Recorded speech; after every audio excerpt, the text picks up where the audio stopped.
Broiling with the Smart Oven Compact Convection has many uses. The broil function delivers top-down heat at high temperatures and is designed to brown, melt, and crisp the top side of your food evenly, which can be a challenge in more traditional ovens or grills.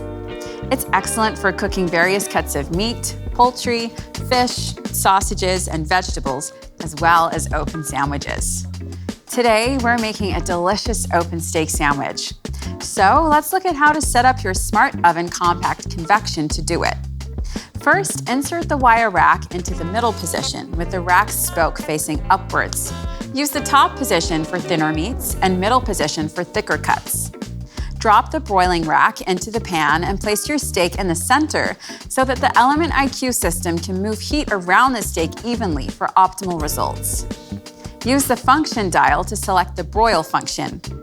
Use the temp time dial to adjust the temperature settings of low or high.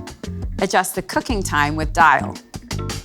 Press the Start Cancel button to activate.